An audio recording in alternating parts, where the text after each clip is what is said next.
நேயர்கள் அனைவரையும் உங்கள் தாயக காற்று வானொலி சேவையின் வழியாக மும்மத சங்கமம் என்ற நிகழ்வினூடாக இறைவனின் குரலை ஒலிக்கச் செய்வதில் நாங்கள் பெருமகிழ்ச்சி கொள்கிறோம். இன்று நாம் பார்க்க போவது இஸ்ரேல் யுத்தமும் திருநீற்றின் மகிமையும். இஸ்ரேல் யுத்தத்துக்கும் திருநீற்றுக்கும் என்ன தொடர்பு இருக்கும் என்று நீங்கள் கேட்கலாம். ஆனால் அதில் உள்ள மறைபொருள் உண்மைகளை இறைவனின் குரலின் மூலம் ஒலிக்கச் செய்வதே இந்த பதிவின் நோக்கம். இன்று பாலஸ்தீன இஸ்ரேல் பிரச்சனைக்கு காரணம் அல் அக்ஸா என்ற பள்ளிவாசல்.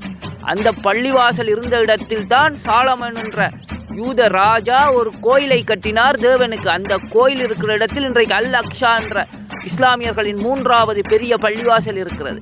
அந்த பள்ளிவாசலுக்கான உரிமையை யூதர்கள் அந்த பள்ளிவாசலை இடித்து தங்களுடைய தேவனுக்காக ஒரு ஆலயத்தை கட்ட வேண்டும் என்று சொல்லி விருப்பப்படுகிறார்கள். ஆனால்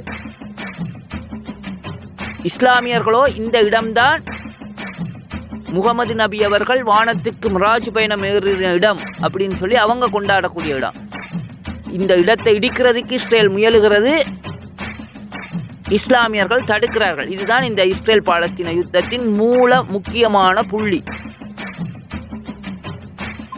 இதற்கும் திருநீற்றுக்கும் என்ன சம்பந்தம் இருக்க முடியும் என்று கேட்கலாம். இருக்கிறது. திருநீற்றை பற்றி முதலில் தெரிந்து கொண்டால் உங்களுக்கு தெரியும். திருநீர் என்பது பசுவின் சாணத்தில் இருந்து எடுக்கப்படக்கூடியது. ஏனென்று சொன்னால் அந்த திருநீற்றின் மகிமை இந்து மதம் முழுவதும், அதுவும் குறிப்பாக சைவ சமயத்தில் அதுதான் சிவபெருமானின் ஒரு அடையாளமாக பார்க்கப்படக்கூடியது. ஏனென்றால் சிவபெருமான் சுடுகாட்டில் இருக்கக்கூடியவர், அவர் சாம்பலை அணியக்கூடியவர். அதே போல பசுவின் சாம்பல் மிக புனிதமாக சொல்லப்படக்கூடியது. ஏன்னா எல்லா தேவர்களும் குடியிருக்கக்கூடிய இடமாக பசு சொல்லப்படுகிறது. இப்படி இருக்கும் பொழுது இந்த திருநீற்றை அணிந்தால் உங்களுடைய நோய்கள் எல்லாம் தீரும் என்று சொல்லி இந்து மதம் சொல்லுது. திருநீற்று பதிகம் என்று சொல்லி தேவாரம் பாடிய நாள் வரை பாடி வச்சிருக்காங்க. அதனால திருநீற்றுக்கு எல்லா நோய்களாகட்டும், எல்லா பிரச்சனைகளாகட்டும், எல்லாவற்றுக்கும் தீர்வு அந்த திருநீற்றில் இருக்குன்னு சொல்லி இந்து மதம் கொண்டாடுது. அது சைவ சமயம் மிகவும் தொன்மையாக கொண்டாடுகிறது.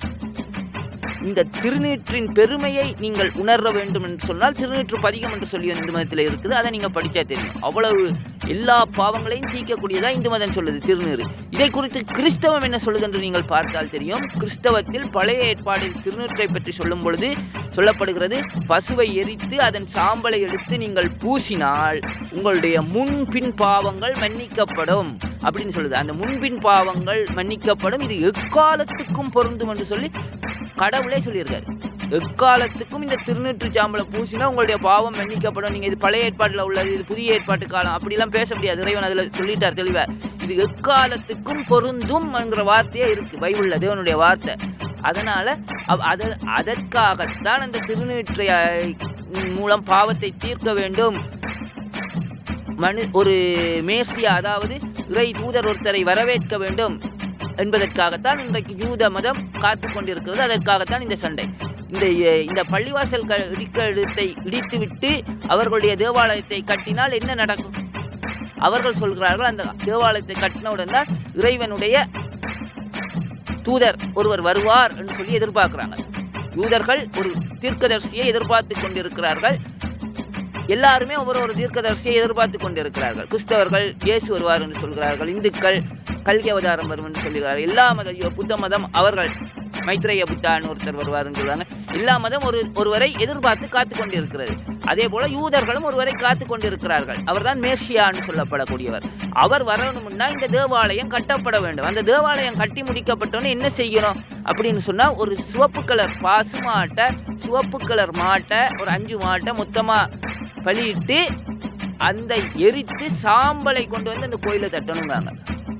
சாம்பலை அந்த கோயில போடணும்.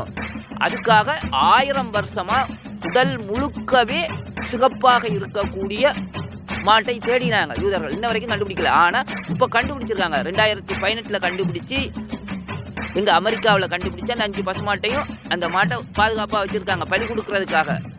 ஏன்னா அந்த பலி விட்டு அந்த சாம்பலை எடுத்து அந்த கோயில் போடணும். போட்டா யார் வருவா? தீர்க்கதரிசி வருவாரு, இறைவனின் தூதுவர் வருவாருன்னு யூதர்கள் நம்புறாங்க. அதுக்கு தான் அவங்க அமெரிக்காவில் உள்ள கிறிஸ்தவர்களிடம் சொல்றாங்க, நீங்க எதிர்பார்க்கக்கூடிய யாரு இயேசு கிறிஸ்து வரணும்னா நீங்கள் இதை செய்யணும்னு சொல்கிறாங்க. அதனால தான் அமெரிக்கா இன்னைக்கு இஸ்ரேலுக்கு சப்போர்ட்டாக நிற்குது.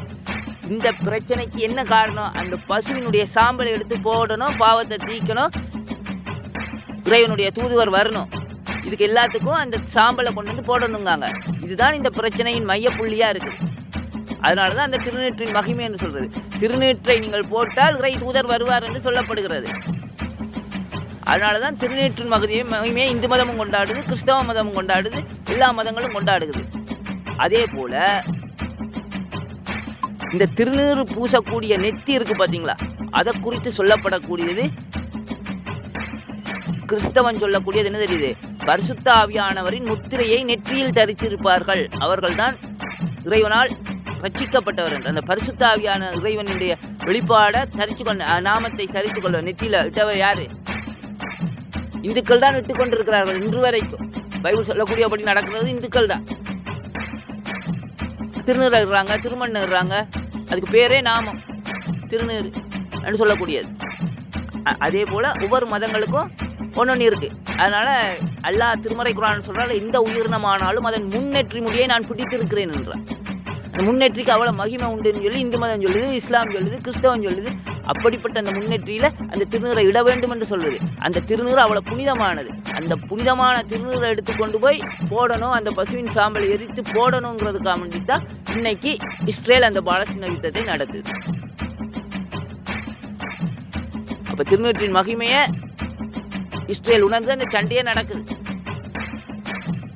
இது இறைவனுடைய திட்டமா இல்லை இறைவனுக்கு எதிரான திட்டமா அப்படின்னு கிடையாது. இறைவன் என்ன சொல்லியிருக்கான்? ஆலயங்களை இடிக்காது இருந்திருக்கா. அப்போ நீ என்ன செய்யணும்? உனக்கு அல்லாஹ் சொல்றான், நான் தான் மூசா நபிக்கு, அதாவது மோசஸ்ங்கிற இஸ்ரேல் தூதருக்கு நான் தான் எல்லாத்தையும் கொடுத்தேன், அவர்கள் வழிபடக்கூடிய இறைவன் நான் தான் அப்படின்னு சொல்லி அல்லாஹ் திருமறை குர்ஆன்ல சொல்லிட்டான். ஆனாலும் உங்களுக்குள்ள சண்டை. நான் தான் அல்லாஹ், அவங்க கும்பிட்ற தேவன் நான் தான் சொல்லி அல்லாஹ்வே திருமறை குர்ஆன்ல சொல்லிட்டான் தெளிவா.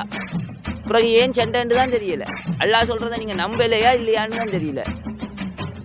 அதே மாதிரி இஸ்லாமிய இவர்கள் இஸ்ரேல் அவர்களும் அல்லாஹ் இஸ்ரேல் இதில் சொல்லியிருக்கு, அகமதுன்னு சொல்லி ஒரு தீர்க்கதரிசி வருவாருன்னு சொல்லி தோராங்கிற வேதத்திலேயே இருக்கு, யூதர்களின் வேதத்தில். அவர் தான் முகமதுன்னு சொல்லி அவங்க ஏற்றுக்கிட்டு இருந்தால் சண்டையே கிடையாது. அந்த அல்-அக்ஸா பள்ளிவாசல்லையே நீங்கள் உங்களுடைய சடங்கை நிறைவேற்றி இறை தூதரை வரவேற்று விட்டுலாம், உலகத்தை ரசிச்சுக்கலாம். ஆனால் செய்ய மாட்டீங்க, நீங்கள் 2 பேரும் சண்டை போட்டுட்டு இருக்கீங்க. இதன் மூலம் உங்களுக்கு சொல்ல வேண்டியது என்னவென்றால், எல்லா மதங்களிலும் சொல்லக்கூடிய ஒரு இறை தூதரை இந்த உலகம் எதிர்பார்த்து காத்திருக்கிறது. அதற்காக திருநூறு தயாராகி கொண்டிருக்கிறது.